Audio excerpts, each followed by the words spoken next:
салом дӯстони футбол, ба таваҷҷӯҳи шумо хабарҳои охирини футбол дар як шабонарӯзи гузашта. Гвардиола собиқ дастаи худ Барселона бори аввалин бор бозингар мегирад. Карим Бензема бо дастаи Реал шартномаи нав имзо кард, аммо ба муҳлати камтар. Арсенал барои харидани Джеймс Мэдисон аз Лестер азм кардааст, аммо ба муқоимати собиқ футболбози ин даста ва ҳоло эксперти машҳур Гарри Линекер рӯ ба рӯ гардид. Челси барои харидани Эрлинг Холланд маблағи барзиёд пешниҳод кардааст. Боруссия дар ҳолати ночор қарор гирифт. Пеш аз сар кардан як бори дигар аз шумо хоҳиш мекунем ки канали нави моро дастгирӣ намоед. Фоизи зиёди просмотрҳо аз ҳисоби онҳое аст ки ҳанӯз ба канал подписатсия накардаанд. фикр мекунам контенти мо ба онҳо писанд аст ва албатта ба канал обуна мешаванд. акнун дар ягон ҷо баъз уршнед мо бошад сар мекунем.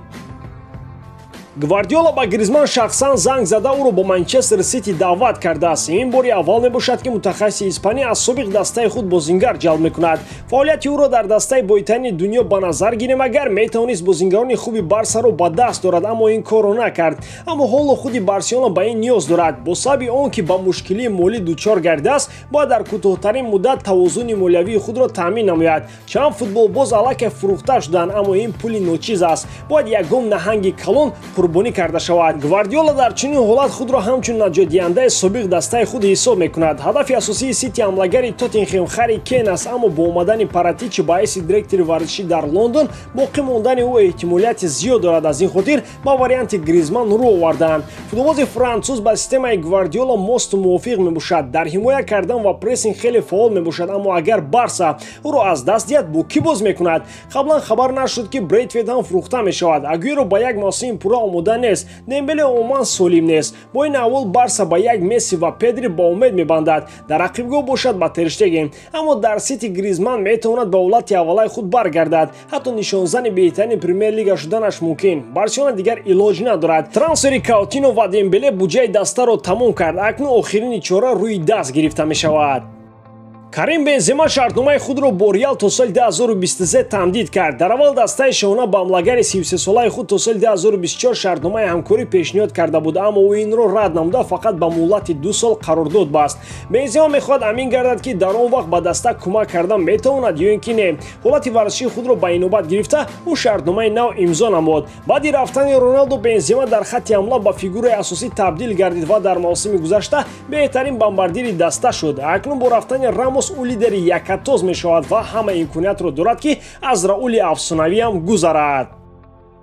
Гарри Линекер Арсеналро барои таваҷҷӯҳаш ба бозингари Лестер Джеймс Мэдисон мазоқу масхара кард. Собиқ футболбози Лестер ва тими мунтахаби Англия дар твиттери худ навишт ки гузариши Мэдисон ба Арсенал ба қафо қадам мондан аст. Дар комментария пости ӯ артиши бузурги Мухлисони Арсенал ба шӯр омада аз эксперти бадзабон талаб карданд ки узрхоҳӣ кунад. Онҳо иддао мекунанд ки Арсенал топ дастаи дунё аст, новобаста ба он ки чанд соли охир ба мушкилӣ рӯбарӯ мебошад. Гарри Линекер собиқ дастаи худ Лестер Ситиро аз Арсенал боло гузошта, бо ин амал ба иззати нафси мухлисони Лондон расид. манам ба ин андеша ҳастам ки бо як унвони чемпионӣ ва соҳиб шудани ҷоми Англия дастаи Лестер аз Арсенал машҳуртар нашудааст. таърихи дастаи шаҳри Лондон чунон бою ғанӣ мебошад ки ҳатто Манчестер Сити бо тамоми ҷоизаҳои худ дар чанд соли охир аз ҷиҳати нуфузу шӯҳрат ба онҳо баробар шуда наметавонад. Арсенал ягона дастаи Англия мебошад ки ягон бор мағлуб нагардида чемпион шудааст ва ҷоми тиллоӣ танҳо дар осорхонаи онҳо аст. Лестер ҳам дастаи бад нест, аммо Гарри Линекер як бор аз худ пурсон шудааст ки чаро футболбозон дар аввалин имконият ин ҷоро тарк мекунанд. аз ҳамон ҳайате ки ба таври сенсатсионӣ дар Англия чемпион шуд, танҳо Ҷейми Варди боқӣ мондааст. Джеймс Мэдисон ҳам дар аввалин имконият ба дастаи машҳуртар мегузарад ва ин метавонад Арсенал бошад. имрӯз Эрлинг Холланд дар аввалин машғулиятҳои дастаи Боруссия иштирок надошт. дастаи шаҳри Дорун барои мавсими нав омодагии худро оғоз кард. дар рӯзи якум ҳайати футболбозон ба фитнес тамринҳо машғул шуданд ки ба ин ҷамъомад ҳамлагари ҷавони норвегӣ ҳозир нашуд.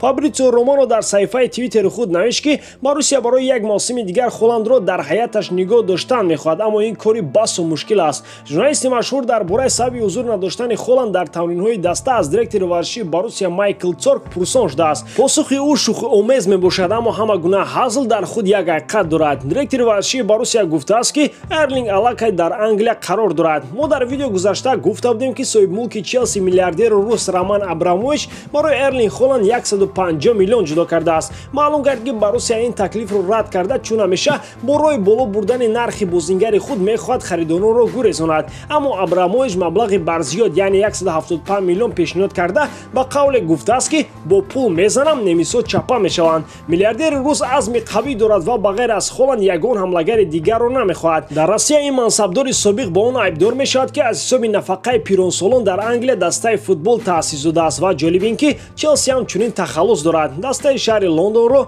нафақахӯрон мегӯянд. ба ҳамин тамом дӯстон, боварӣ дорам ки эҷодкории ман ба шумо писанд меояд. лайк, комментария ва дар канал обунаш наро аз ёд набароред. бо шумо буд Муҳаммад Гаиров. хай дар паноҳи Аллоҳ.